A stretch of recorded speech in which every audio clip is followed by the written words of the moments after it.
You've heard me say it before, I've got a list of people in our community, and this lady right here has been on it for a while, and she's hard to track down because she moves around a lot.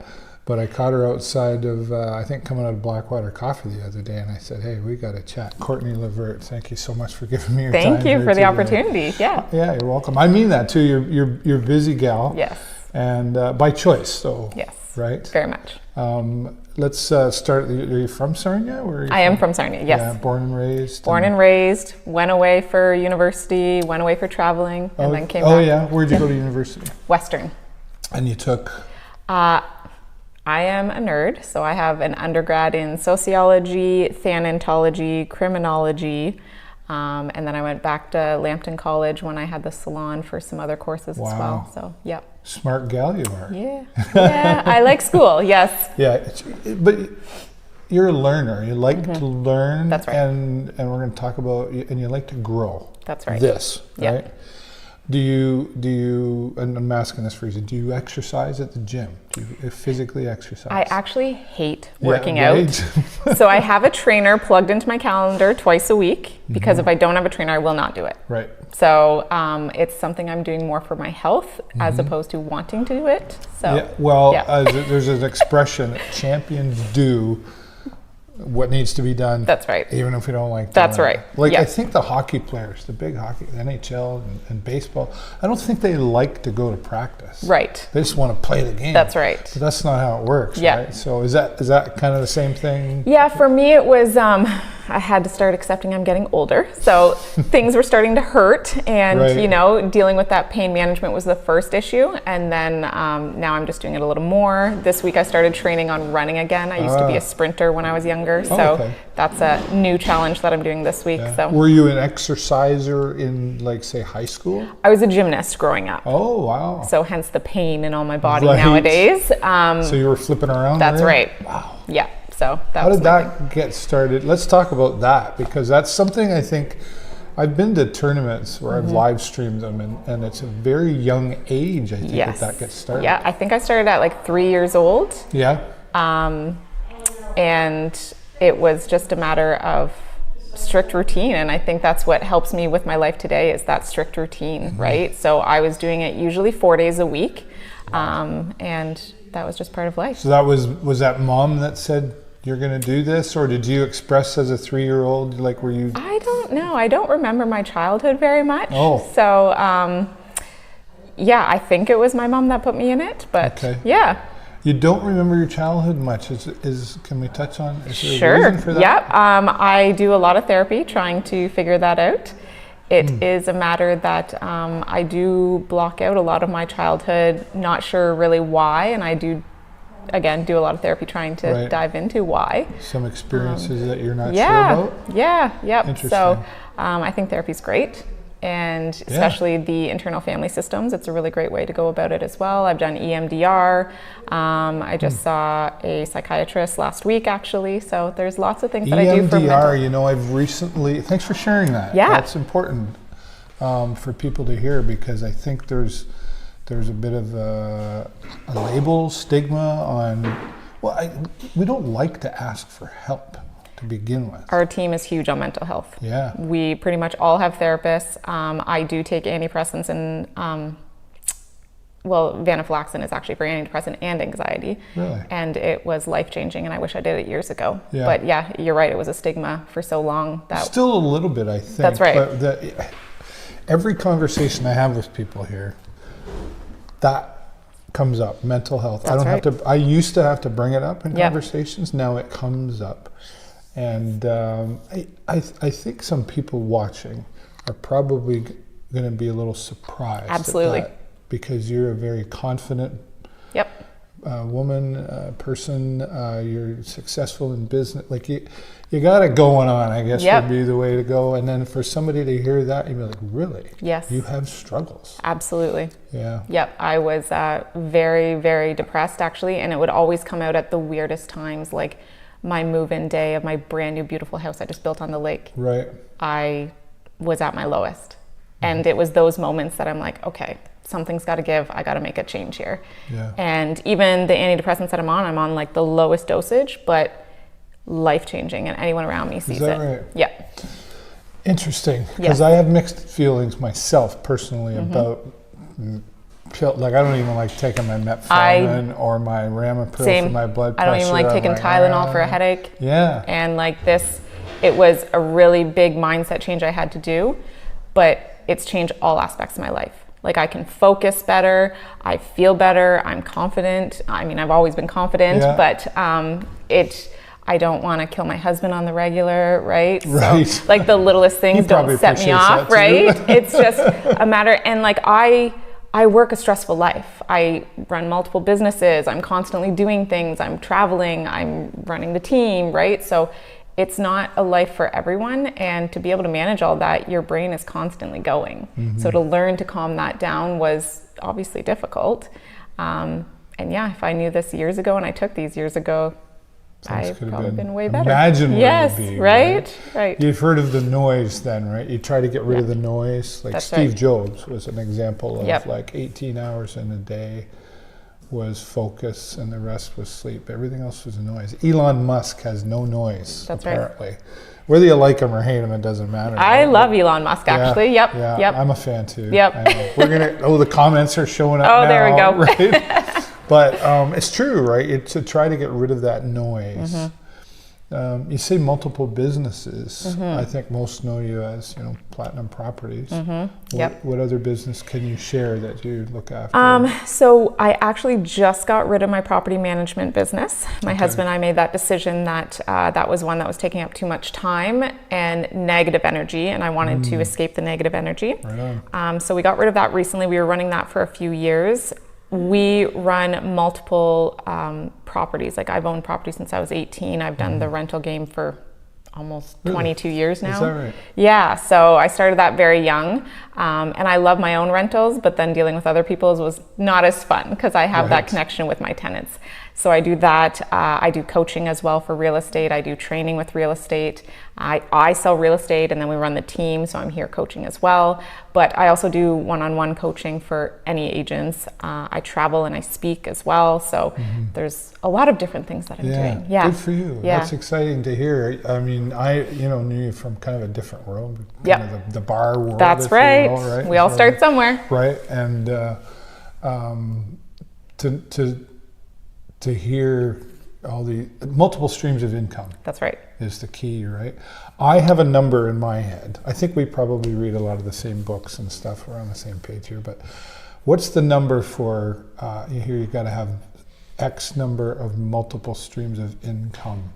Most millionaires have a 7-stream income, right? So, and EXP is a company that has 5 streams of income already. Right. So like I'm already up at like 10 different streams of income. Yeah. Rental properties are multiple different streams of income. Have you ever read the book Psychology of Money? I haven't read it. Somebody else just said that to me like 2 days ago. Actually. Yes, it is the best book. Especially for beginners understanding money. And a lot of people don't understand money. Most. Right? And they don't teach us that. We don't. Right? Here we go. Take me down that rabbit hole. It's funny because even my brother and I are completely different with money as well. So it all depends what your mindset is. Obviously, I'm an overachiever. That was how I dealt with my depression, was overachieving everything. Yeah. But money has always been, okay, I got to save this much, I got to do this much with this, and here's what's paying my bills. Right? So even my child now, I'm like, birthday presents, I don't want a bunch of toys all over my house. So give him some money, I'm going to invest his money. My kid is in the stock market investing all this money. Right? He has no idea. He's 3, he's going to be 4 soon. And by the time he's 18, I'll have him as a millionaire, but I won't tell him that. Right? Because when you hand that over, they don't know what to do with it. When you teach them how to save, they know what to do with it. Yeah. And it's not just I've been saying that you believe in the laws of the universe kind of thing. Always, yeah. So there's a reason you and I are sitting here today. I believe there's a reason that I finally came over and approached you and said, hey, Courtney, I saw you in Spain, blah, blah, blah, and here we are. Yeah. You're saying a lot of the things that I wish I'd have known earlier in life, but it's never too late. That's right. To start learning these things. Yep. But that money thing, like I've gotten to a point in my life where, and I've always been self-employed, but I've hit a point years ago where it's like I want my money to work for me, so That's I right. don't have to. That's right. And I'm retired right now, but everybody will say, no, you're not, you're this and that. Yeah, but by choice, not by have to. Right. And that's a really different mindset, That's isn't right. it? Yep. And it's funny, I find a lot, even my husband, he works in the plants. Right. And it's a matter of their mindset is, so we work, we get a good pension, and then we retire, right? He's got a great job, great pension. Sure. But to me, I'm like, well, that's just a straight line. that That's it? one way of doing it. Like, let's do this, this, this, and this. Yeah. And thank God he just trusts me to do whatever. He is the best person for me, that's for sure. Because we just built our house, which was an obnoxious price point. But I'm like, just trust me.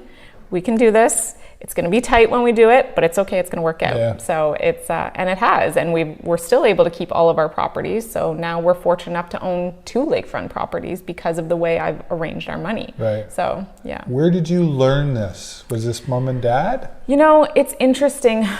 My mom definitely helped teach some parts of it, but I left home very young.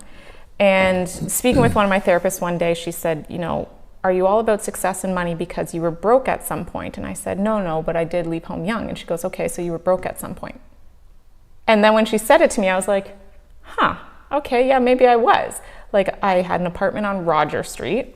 I was working 4 jobs going to high school just to pay my rent and my groceries and those types of things. But I never looked at it like I was broke because I'm always like, the cup's full for me. Right. I don't see a negative of that. That was a learning experience and it helped me just get better and better. And then when I went to university, I was like, okay, I'm going to buy a house. I'm going to rent out all the rooms and that's going to cover my costs so I can go to university.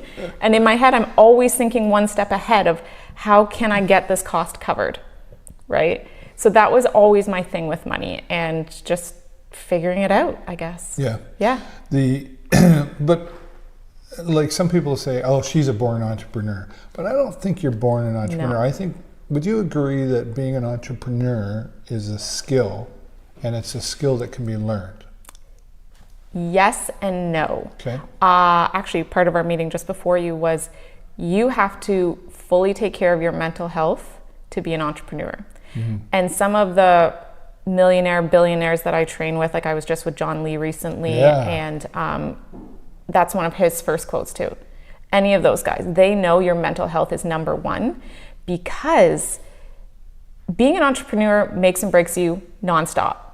We fail 10 times over before we actually get somewhere. I've already failed 10 times this morning. Right? And like, we don't think twice about it. We're like, oh shit, that didn't work. Let's go this way. Way we go. Right? So where so many people are just too scared to try. Right? So by the time you get the idea of trying something, I've already tried it 10 times over and figured out a better way. Yeah. But that's just, I also get hyper-focused on things. And my husband says he's never seen it from anyone in his life that I just like, I get an idea and I don't take no for an answer. Yeah. And that's always been my mindset. Even doing my mortgage on my house, which was hilarious. And I still joke about it. I tell everyone about it. I was denied my mortgage for my house 18 times. The 19th one said yes. Wow.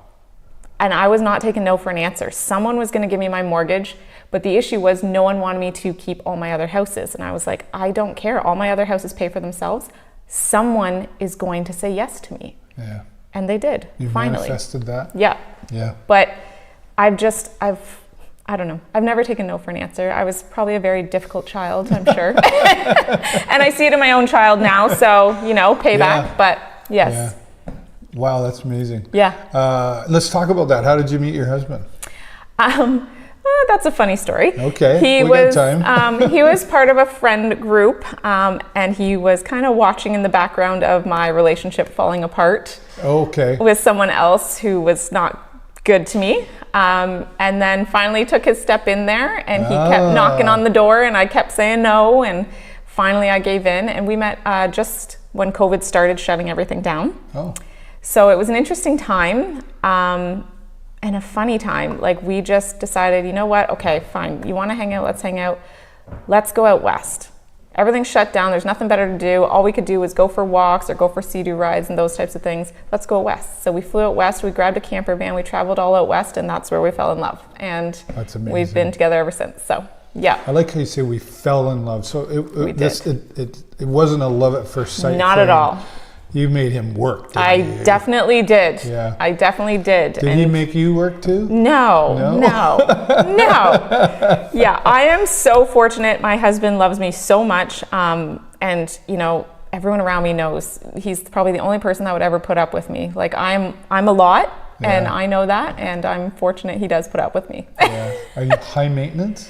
I'm not so high maintenance. I'm just wild, right? Like, I get those ideas and I'm going for it, and like there's nothing stopping me, and sometimes like I just forget I have other things going on. And you know, when we first started dating, I had to ensure, like, you know, I can't have jealousy in my relationship. I'm talking with men all the time. I right? travel by myself. You saw me in Barcelona last week. I just kind of peace out sometimes, and as long as he lets me go and my wings are still flying, I'm good. So there's a lot of trust there. There is, yeah. There has to be, right? Has to be, yep. And the conversations, I would imagine that just getting to know you here now, like, I feel like a lot of people, guilty in the past, don't have conversations. You know, they're together, they're having fun, all those things, and they're hanging out all the time, and then it's like, well, we might as well live together because you're over at my place all the time. And then they get married. And then all of a sudden, money. That's right. And how to raise children if you have children. That's right. Or did we even talk about having children? That's you know, right. Did you have all those conversations before? It was pretty funny, actually. I had been trying to have a child, whether it was by myself or not, before he even came along. Okay. So I warned him I wanted a child pretty much right away. I felt like I was getting older and this is what I was going to do, whether he wanted to be part of it or not. And our joke is he just said, hold my beer, let's do it. So, right? And oddly enough, even after being on fertility and trying all the different things to get pregnant before him, he came around and it was like COVID hit, slowed us down, and we got pregnant right away. And it was awesome. So it was 6 months into our relationship. So we knew we wanted to have our child, and then we got married later on. Yeah. And I believe in that. I think you should have children before getting married. Oh, interesting. Why is that? No one knows what you're in for with a child until you have a child. Well, this is true. Right? And I'm very fortunate. My whole team pretty much had kids before me. I'm the late bloomer of having children all around me. So you got a lot of advisors around. That's right. But you really don't know. And part of him being a baby, like he was one of the COVID babies, so we got to be home. Brant got to take paternity leave, so he was home with the baby, and I obviously have my own schedule, so that was good. But we got a sleep trainer after 6 months. Oh. And he was not on a very good sleep schedule, and you don't know what you don't know until you learn things, right? And I'm open to learning from everyone and anyone when it comes down to that. We didn't have a lot of support here. His family's up north, so just trying to manage this baby alone. And the sleep trainer taught us a lot of things we didn't know, so it was great. But the first thing she said to us was, sleep deprivation is a way of torturing people back in the day. Oh, yeah, okay. Right? And when you look at it like that, you're like, yeah, why didn't I hire you sooner? Right? Like, we were dead. So, and honestly, it was life-changing, hiring a sleep trainer. And I've never heard of this. Most people hadn't. Yeah. I hadn't heard of it. My girl's in the UK now, but she was originally from London here. She's incredible. And it takes 2 weeks guaranteed. Wow. Changes your whole life. See, we're here for a reason. I have a friend of mine, her and her husband are struggling with their one boy big time, and she posted on it going, help. Yep. Please help. Sleep trainer. I'll have to get that information from you. Yep. I will do that. Yeah. You're an open mind. Always. If somebody comes to you and says, hey, I got this idea, or I got this gig, or I got this whatever, you'll sit and listen, right? Absolutely. Yep. Yeah. Are you afraid of missing something? Usually. Yeah. Yep. Like the FOMO thing? I do have a FOMO thing. Yep. I'm never satisfied. I'm always looking for the next best thing. Yeah. I know that. That's an entrepreneur. That's right. And there are days where I try to pull myself back from it. And, accepting to let go of one of our businesses was a big thing. Sure. And especially if it was doing well. That's right. And same with my salon. When I closed that, I closed that down during COVID as well. And accepting that is, to some entrepreneurs, can be an identity failure. So you have to really dive into that also in therapy and make sure it's not going to harm you. But at this point, I've changed it to an identity position as to a smart business decision. Right? And smart business owners will have multiple businesses and see, okay, this one's not making as much as this one, we're going to let this one go. Right? Because your energy can only be spent in so many areas, especially if you don't have enough help to run it all. So, What would you say to, I mean, obviously empowering women is a part of your mantra, I guess. You know, what about empowering men? Like I hear about, you hear empowering women, and that's awesome. But are you just focused on women, or is it everybody? I think people assume I'm focused on women, and I'm not. I never was focused on women, but I think naturally I attract women. Sure. For the fact that I'm probably more confident than a man. Right? I walk down the street and I talk to everyone. Well, you'll see me at the coffee shop with all my old boys in the morning. Like, that's my thing. I just get to know everyone.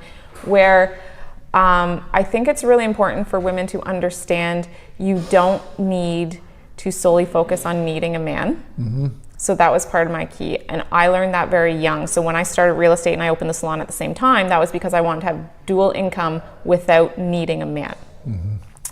And kind of a funny story, this one time when I was with a past partner, he had cut off my credit card when I was going to buy dog food. And I will never forget that moment. That feeling of like, what just happened? And I was never reliant on him in the first place, but that moment I was somewhat reliant there. Yeah, he had the power. That's right. And I will never let anyone have the power over me. So it was very important I learned how to be completely on my own. And I say this to my team, and I say this to anyone I trained, as much as whether you're a stay-at-home wife, whether you are, anything that's relying on another partner, what happens if that partner passes away? Lose their job, you get divorced, anything could happen. And then what? And I see it time and time again when I'm selling homes, like with divorces or whatnot, and the women have no idea. So I have to break down their finances for them and really figure out, okay, this is how your life's going to be. This is what we're going to finance on. So I do have people naturally come to me for that because they see I do all this all on my own. And as much as I love my husband, he's a great support. Could I do it all without him? Absolutely. So that's the way it should be, I think. That's right. I agree. Jennifer and I just had this conversation. We've had it multiple times. Poor Jennifer, I repeat myself a lot. So hey, that's all right. But there's a reason for it, right? That's and, and we just said recently, like, I'm a trader as well. I trade the gold markets and all this stuff. And she was hesitant. And I'm like, I go, here's the deal. Like, yes, this and this other thing I'm building is a residual income. Perfect. So if I die tomorrow, you'll be okay. But this piece of the income disappears when I do. So you need to figure, like, we need to get you doing something. That's right. And I said, that should scare you, right? Is what I kind of said. And we had that, and then she went, we never, again, one of those conversations that never had with mom and dad. That's her family, old Dutch farmers, hardworking. But that's how it was. That's right. Yep. And they're wonderful people, but they didn't teach money other than to work hard all your life. Yep. So you can retire hopefully young enough to enjoy it. So anyway, that I'm sure we could do a whole show on that. Oh yeah, sure. Yep. But that's true, and I think, we've heard people say, and I think especially women, I need to find someone who makes me happy, and it's like, take a look in the mirror. You need to be happy. That person already exists, right? Yep. And but is that the old school thing? It's the old Cinderella story, right? Find a man to take. Now, I will say that I've read some books and watched some videos that say, obviously Mars and Venus, right? But women have biological clocks, and men have financial clocks. We do want to take care of our lady, whoever that is, right? We want to. It's an ego thing. We want to provide for you, whatever. And that's okay that we do, I think. But yeah, what if? Right? Where did you learn that? Was it that moment that's what you discovered? I think Right from being a young age and being on my own. Like I had, hate to say it, but I had horrible relationships until my husband. Literally every single one of them. Yeah. So it was a habit thing. I don't know. Must have been Did like you have a type. there was some kind of type. Wasn't the right one, but yeah, I always went for the wrong person, and they always treated me poorly, through and through, and many years of it, and it just kept reminding me, I'm going to do this on my own. Yeah. I have goals in my life, and I'm going to hit them whether you're part of this or not. And I realize, like, even looking back now, a lot of them are losers that never would have been able to do this with me anyways. And especially I hope they all watch. And especially having a child, now that I have a child, God, not one of them would have been able to be as good of a dad as my husband is. Right. Well, and that's a fair question that I think, again, that's one of those things we don't talk about. It's like, so, okay, I have a child with this person. If I die tomorrow, would I be okay with them raising the child on their own? Well, I mean, as moms, no one is as good as we are. Fair enough. But it doesn't matter how good of a dad. Sorry, no, but I get it. No, but you know what I'm saying, all right? That's part of that conversation, right? But, what slows you down, Courtney? Is there something? Is my there son. Magical? Yeah. And that's honestly the reason I had him. Yeah. He taught me how to slow down. And it's a shift in your mind of like, he's staying home, or he's sick today, or he wants to do something. Nothing else matters. Yeah. That's what we're doing today. Right. And that was a big change for me, because I don't ever remember my parents ever doing anything with me when I was little. And obviously there's some types of abandonment therapy that I go through and whatnot. So I want to make sure my son always knows I'm there for everything. Yeah. So that's very important to me. Even yesterday I came home with him, and I pick him up at between 3 and 4 every single day. We go home, we have a routine. At night we like to take our little dinghy out on the water as a family. That's kind of our thing. We always sit down and eat dinner together. We always have breakfast together. But it's very important for me, for him to understand this is a family dynamic, and I will always be there for you, right? So if he wants me to go play with him, I'm not a little like, I'm gonna sit and play with your dinosaurs, but I'll sit there with you. And that's all he needs. He just likes to come over, sit with me for a minute, and then he wanders away. Wants to know you're there. That's right. And that's let's go, I guess we can dive a little into this. Sure. That's a problem for our society, is it Huge. not? I just had some conversations with some ladies the other day about I hate my job, and this, and my relationship, and the whole picture, right? Yeah. How does somebody pull that trigger? Because when we work for someone else, we're really under their rules, right? I've said to people, well, if you don't like it, go start your own, whatever it is, right? Yeah. Well, is money the problem, or is the mind the problem? Mindset's everything. Yeah. Right? People, I will support anyone to make changes in their life, but if they choose not to make those moves to actually change, that's on them, right?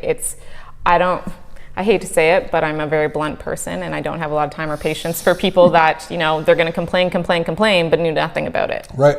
Right? If I decide tomorrow I don't like my job, I'm at school trying something else, or I'm, asking for a job elsewhere. I got to pay the bills, Courtney. I can't just walk away from my job. I got to pay bills. Figure it out. Right. Figure it out. Yeah. Right. That's me. I'm the entrepreneur. But it's funny because we have a generation where, like, our generation back in the day, if we wanted another job or we didn't like our job, we were applying before we quit. Yes. This generation is and they were available. That's right. This generation's like, oh, I don't like this job, I'm walking out today. I know. It's crazy to me. So that's not how this works. So if you need money, you need to stay in your job until you find something else, right? Or this generation of working part-time or not wanting to work all hours or whatever. Yeah, that just wasn't our thing. That interrupts my whatever time. That's right. What are you talking about? Yeah, that's right. Is that our fault? When I say us, I mean our generation that just raised the kids, go to school, blah, blah, blah, blah. Like, did we let them get away with too much? Did we put the phone in their hand too soon? All this stuff. I partially think so. Yeah. Yeah. But there's a few parts to it, right? there's a great generation that really knows the phones and the technology and all those things, and they put it to good use, and they're making money on YouTube or, you know, with AI and all those different things, which is fantastic, but they're still putting things to use. And then there's the other ones that are choosing to live off the system. And those are the ones I have difficulty with. The system was made to help people in a transition, not just live off of it, right? And nowadays, when I get applications for rentals and people are making more money than me being on the system, that's where I have a problem. What? Yeah. So. Wow. But wasn't it always around? Like I go back to the 90s when I started DJing downtown here. There were people around that were playing the system. Yep. Has it always been that way, or are you saying that there's more of it now? Oh, there's definitely more of it. Like and they're I think playing the system now. I think during COVID we got a lot more. Yeah. Jennifer has the saying, monkey see, monkey do. That's right. So that was taught. Right? That's right. That's right. Well, I'll do this and I'll do that. And Yeah. It's difficult, but yeah. And you don't rely on anybody for anything, including the government, I would imagine. Like you're not counting on them to retire you. No. They're sending me bills to pay them constantly. Right. Do you? I'll touch on this. I'll dare. Do you follow politics? Nope. Oddly enough. Just doesn't affect you, does it? I'm sure it does. Well, sure it does, but. You know, I've always been told I need to be conservative because of the industry I'm in. Yeah. But I find so many people get so crazy and bent out of shape about politics. I don't care to waste my energy on that. And oddly enough, I never even voted until this year. Oh, really? Because I don't believe voting for something that I'm not educated enough to actually make a decision. Good for you. So. And I think that's where a lot of people, that's why a lot of politicians kiss babies. That's right. Oh, they're nice. That's right. So if I was to educate myself and know more, then maybe I would. It doesn't matter. That's, okay, that's as far as we'll go in politics. Yeah. But that's interesting. I'm not far from agreeing with you on that because sure it affects me. Like they decide whether I get OHIP or not. That's right. But at the end of the day, like if we didn't have OHIP, would be a great example. And I needed some help. I had some health. Like I anyway would figure it out. See, I don't get any of those things. Yeah. Right? Like I didn't have an option of maternity leave. I just incorporated one of these companies, so I can pay in to get maternity leave or CPP or those things, or not, right? And it made sense for me to not and keep working. Because you're self-employed. That's right. Yeah. Well, and that's interesting too, right? Yeah. Like you go like, this business I had doesn't work, and I can't go down the street and apply for, I guess they call it I think they call it EI. I don't even know, it's been so long. EI. Yeah. Employment insurance. Yeah. And just like you say, that figuring it out thing, right? You like to travel a lot. Yes. Yeah. Where does that bug come from? You said at a young age. Yep. There was a few moments in life where I'm like, you know what? I need to go clear my head. I need to get out of here. And it's kind of funny because my first big one was I went to Korea to teach English during a summer, and I applied for the position, and 3 days later I was on the flight and I was gone. And my dad, who does not do email or cell phones or any of those things, I forgot to even tell him I was leaving. So like I let him know when I came back. But yeah. How'd that go? It was fine. It was fine. Yeah, like I can go months and months without talking to my parents, and we kind of just check in with each other, right? So, but it's a matter that it helped me clear my mind and really see, okay, what do I want to do next with my life? And that was while I was at university. It was just during the summer, and it's a great experience to see other cultures and what's going on. And right now I'm doing it more for business and speaking opportunities and learning more. Like I always want to learn from the next bigger fish around me. So that's why I have to go outside of this city, because there's not many huge billionaires in our city, right? No, so can you name one? No. So that's why I have to travel. Yeah. I agree. I got the bug a few years ago. The company that I'm involved with, I was in Munich, Germany. I was in Budapest, and sadly I got to go. Well, not sadly I got to go, but Jennifer wasn't able to come with me, so I have to go back. It's like you got to come back. Yeah. But Yeah, I've always been one to say we North Americans think we're it. Oh, yeah. And we are so not. Yeah. Would you agree with We're that? behind in everything. Right? Yep. It's like Yep. like here's the earth and here's Sarnia. That's right. You agree? Yep. So I lured you in then. Uh-oh. So then why Sarnia? Why be here?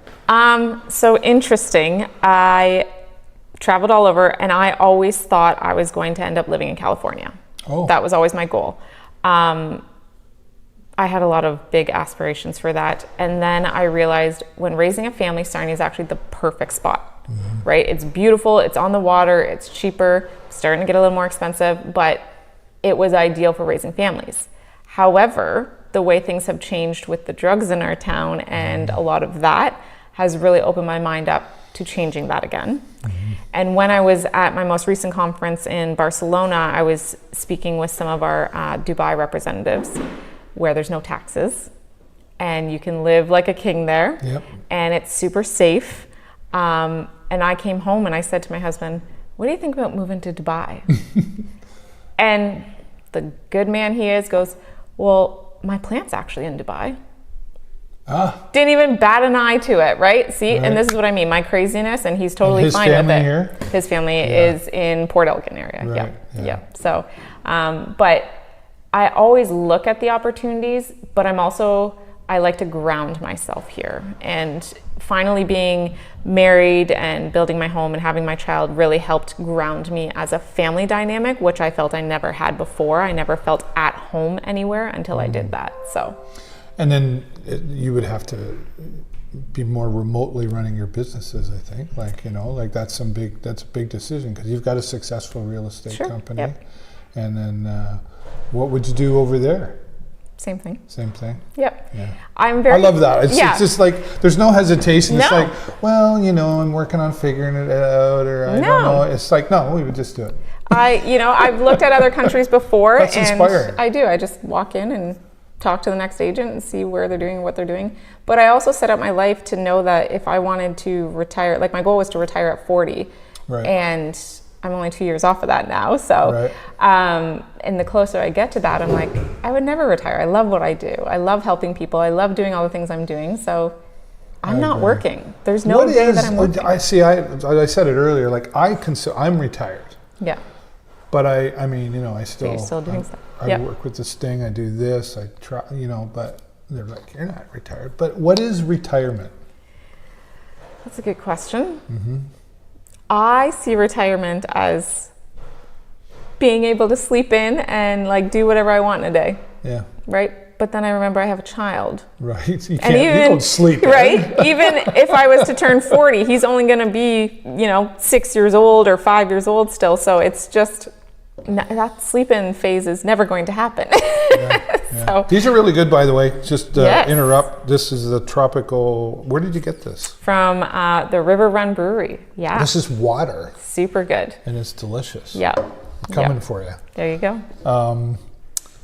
Yeah, interesting. We still got a lot of time, but I feel like I could sit here for like 4 or 5 hours. Sure. And, However long you want. Yeah. Okay.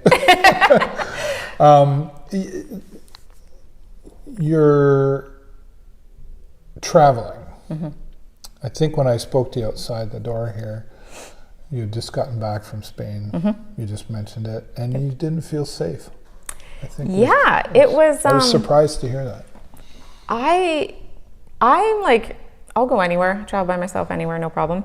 But I hate to say it, there was an injection site near my hotel, and it made me feel like I was downtown again here, right? So there's been moments where I'm like, and it's interesting because here you get to know the homeless people here, so you kind of know who you're safe around, who you're not. But when I'm in a different country, I don't know any of them, you haven't right? Yeah, right. But they do have police literally every corner, so it should have been safe. But then the one night I was speaking to someone who owned a bar who said, don't walk down the street with your phone in your hand. Well, we all do that. You're right. Right? So he said, no, someone will walk by and swipe it or ride by and grab it. And Is that right? so I was like, okay, so this really isn't. So I was in Barcelona, and they're saying Madrid is actually the place to go Okay. if you want to be safe. It was beautiful. I loved it. I just jumped on the hop on, hop off bus and traveled around to see everything. And then I was in my conference the 2 days as well. But yeah, it was, I guess I expected it to be a little safer, but then you got to think like you're going down all these hidden narrow roads and anything could happen if you're by yourself, right? So yeah. How did your husband feel about you traveling by yourself? He's fine. So oddly enough, that's not a very convincing fine. What kind of fine? So he was supposed to come on that trip. Yeah. So that was the difficult part. We got to the airport and his passport was expiring too soon, so he wasn't allowed to come. Oh, wow. So that was a lesson learned for us. Sucks. It really sucked. And he kind of just said, just go. I don't want to talk about it anymore. Go enjoy it, right? So I went, but then of course, did you feel guilty going still? Or were you like, yep, okay, see ya? Well, usually I'm like, see ya. But no, I said to him, I was like, do you want to just go to Montreal for a few days instead and I'll skip the conference? Because it was also about getting to spend time together. He's on shutdown. He's been working crazy. I work crazy. So we opened that question. He said, you know what? We're still on shutdown. I'll just go back to work. So he worked while I was gone. What a guy. Yeah, right? And it's good because we're doing some of our backyard renovations now. So, you know, that extra money is just great to do. Maybe there was a reason. Right? Well, he says, I'm buying a hot tub though. So he bought a hot tub this week to make up for it. So. All right, way to go. Yeah. What about, wow, that's funny. What a guy. Yeah. Sounds like a fantastic guy. He is fantastic, yes. And you've got your son now. And yes. So what were you doing in Spain? You said you were doing some speaking or you were learning? So that was our EXP International Conference. So our company is international sales now. And we were meeting the leaders of all the other countries that we're opening up in. So we're all over. And our next one that's international is actually going to be in South Africa. So we're pretty pumped about that. That's partially why I love this company. It's like growing at a substantial rate and I'm learning from everyone everywhere. And you know, at my last company, I felt very much like I was one of the bigger fish in the sea, where now I'm like a tiny little minnow in this huge sea that I can learn from, right? And you'd rather be there. That's right. Yeah. Because you can't grow if you're already at the top. I always say I'm okay being the dumbest person in the room. Yeah, that's right. Which I'm really good at. But you know what I mean? That's how you learn, right? That's how you learn. I am always learning. It drives Jennifer crazy sometimes. She's like, can you just stop for a moment? And I'm like, why? Yeah. Like, I'll sleep later. Yeah, and these guys all laugh at me if they're with me at a conference because I will just like walk right up to whoever I think is like the smartest person in the room and introduce myself and ask a bunch of questions and learn from them and then like get to know them, right? Because I'm not scared to meet people and I'm not scared to learn and I'm not scared to it, right?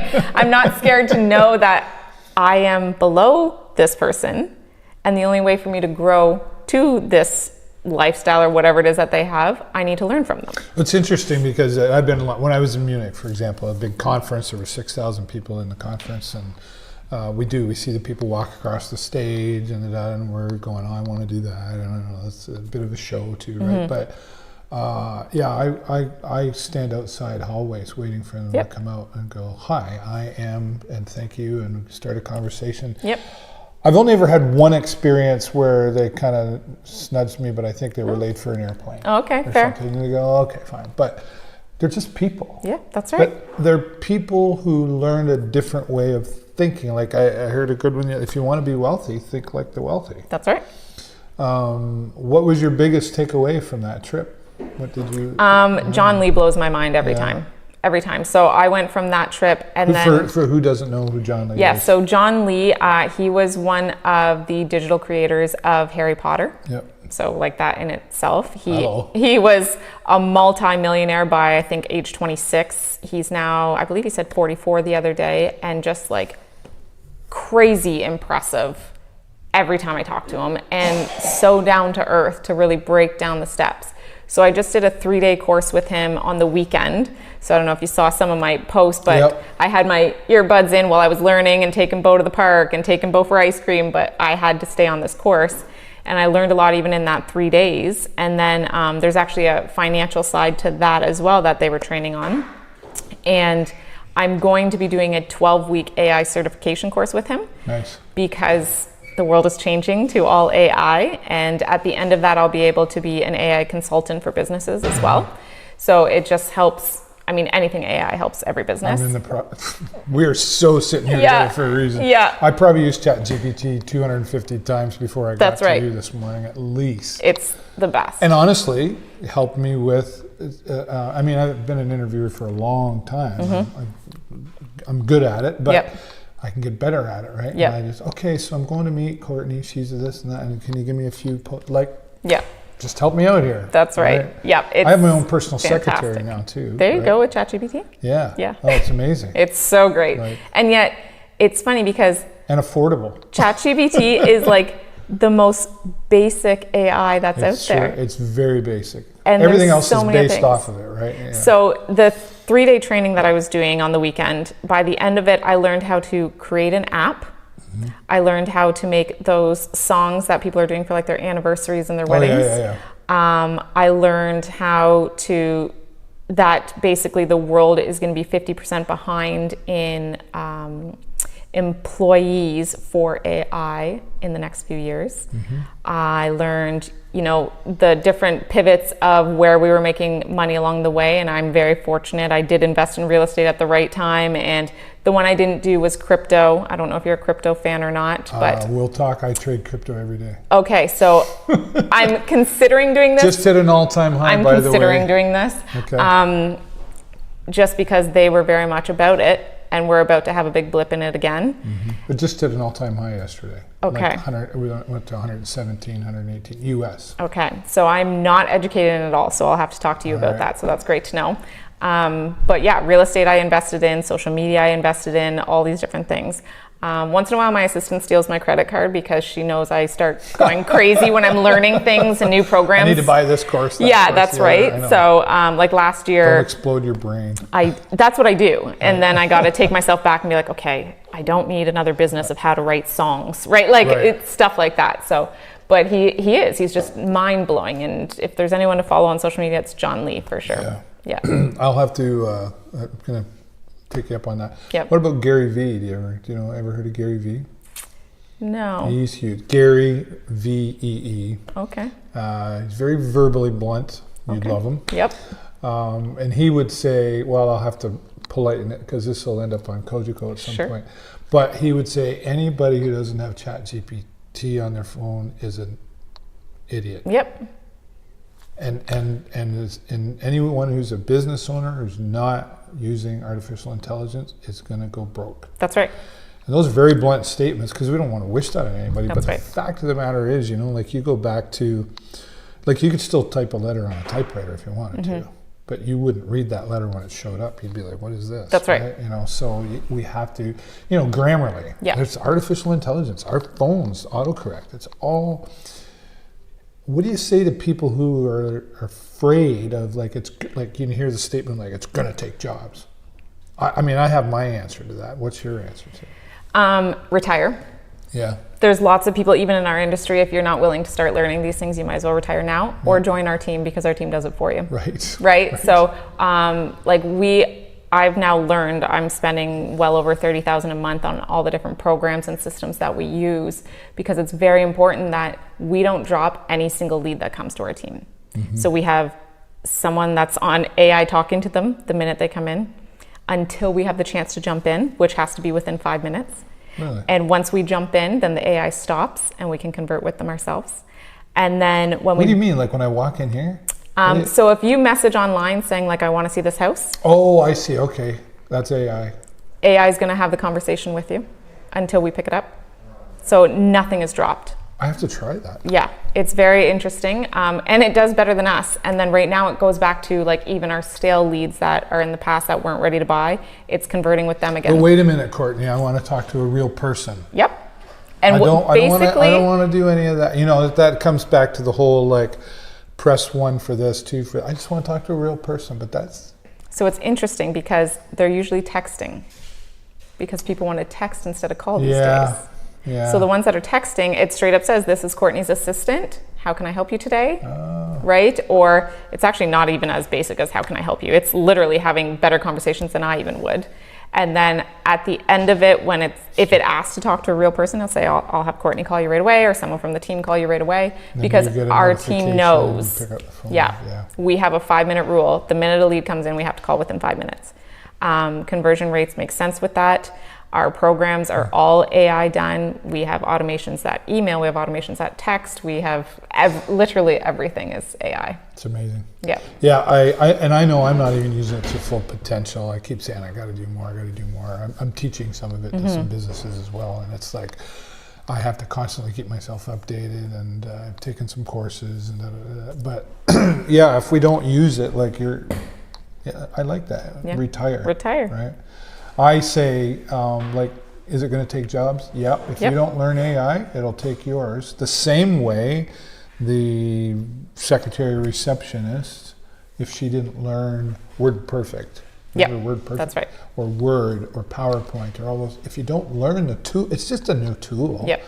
But I think it scares people because, I don't know if you remember Dick Tracy. Yes. Okay. Yep. Talked to his watch. Yep. Oh wow, that was so cool, yep. Right? And now we're doing it. Or Star Trek, right? Computer, can you? And are they always listening? Is Big Brother listening? I think so. Yeah. Does that bother you? It freaks me out a little bit, but it's the way the world is, and that's where I just stay out of the politics side of things. But, right. Right. Right. Good whatever. You want to watch what I'm doing every day? Have at her. It's a good show. What has Courtney Levert not done yet that's on the list? Oh God. There's always something. It's a big list. There's always something, right? Yeah, like right now I'm considering, once we get our house a little more paid down, I'll be back into buying rentals again. I would love to have a property somewhere hot, which would be great. But then I feel like I would get bored. I really want to dive more into like my coaching side of things. That's my big goal right now, is getting a lot more of that running. And we're growing our team right now. So that's our goals. But it's not usually what my goal is, it's our goal as a team, right? So this isn't just me, we're a team together. You're the leader of the band. Sure, but we all need each other. Yeah. Right? So, and this is a culture fit, right? We know if there's a bad apple, we have to get rid of it. And we had to learn that very quickly early on. But yeah, it's very important that my goals aren't just my goals. My entire team has goals that I'm here to help them with. So, yeah. It's a tough gig, that real estate thing, or do you find it tough, or do you find it challenging, I guess is I've been doing it 15 years. So to me, this is a normal market. So they're saying we have to work 30 to 50% more on our conversions and our follow-ups and whatnot this year than we ever had to before because of the downfall of the market. But I'm very fortunate that I trained our team to be prepared for this.